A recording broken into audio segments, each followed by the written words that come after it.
Alors, avant d'accueillir Marcelin, votre avis général, est-ce que vous en faites incontestablement un gros favori? Bon, je pense que c'est logique, non? C'est impossible de faire voilà. autrement. Je veux Voilà. dire, quand tu vois les joueurs qu'il y a dans cette équipe, la défense, c'est fort partout. Moi, la seule réserve que j'ai, c'est ce 4-2-4. Qu'est-ce que ça donne contre une équipe où il y a plus d'impact, où au milieu de terrain, il y a plus la lutte sera plus intense pour le ballon.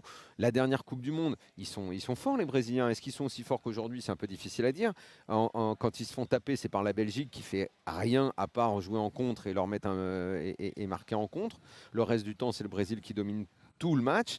C'est ce genre de scénario-là qui peuvent faire mal au Brésil et c'est pas exclu dans une Coupe du Monde de le revoir. La Coupe du Monde d'avant, le Brésil était très fort à domicile et ça s'est terminé comme on le sait tous contre l'Allemagne. Donc de toute façon, ils sont toujours forts, ils ont toujours des bons joueurs.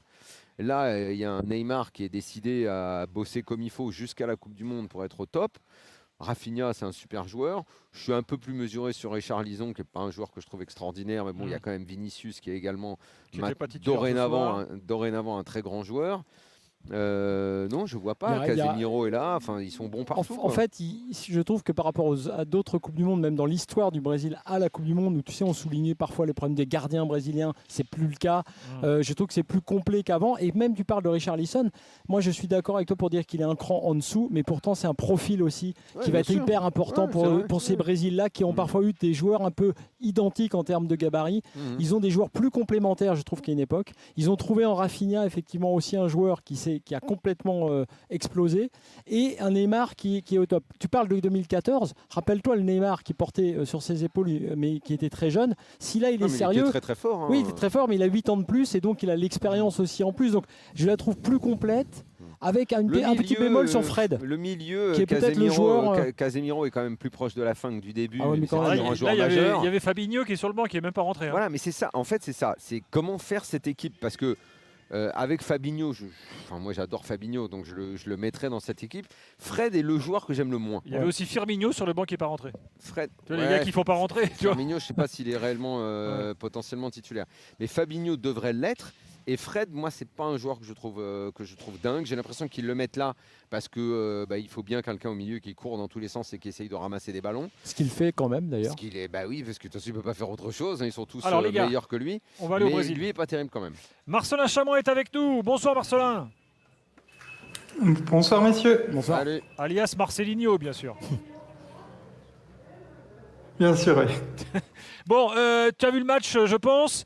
Est-ce que toi, tu as vu le Brésil que tu vois d'habitude sur ces derniers matchs? Est-ce que tu te dis que tout est en place pour la Coupe du Monde? Oui, on le sent bien pour la Coupe du Monde. C'est à peu près ce qu'on a vu dans les éliminatoires. Ils ont fait la meilleure campagne de l'histoire des éliminatoires depuis le nouveau format en Am Sud. Donc c'est encore un Brésil solide qu'on a vu aussi bien ce soir que contre le Ghana la semaine dernière, où ils ont assuré la victoire dès la première mi-temps.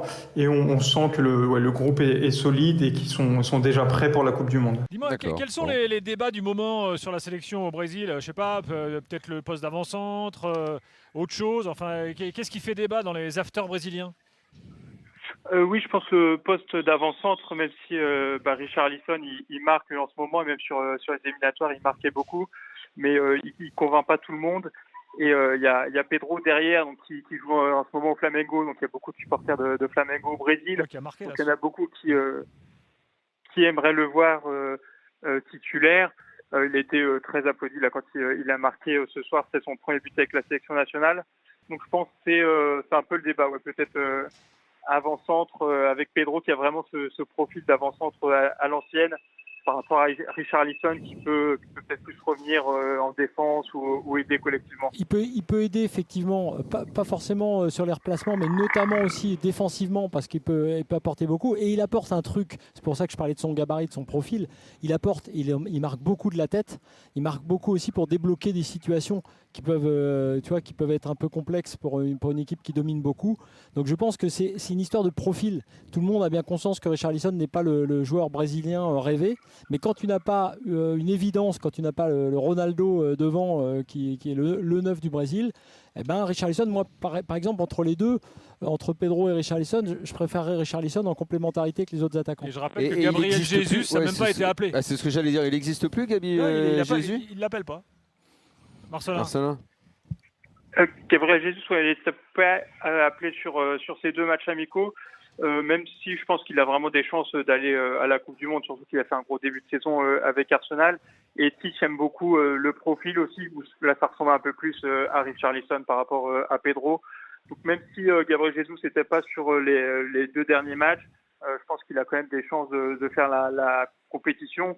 Et c'est aussi pour ça que je pense que Richarlison partirait sur une place de titulaire, parce que c'est un profil qu'aime beaucoup Tite pour son avant-centre.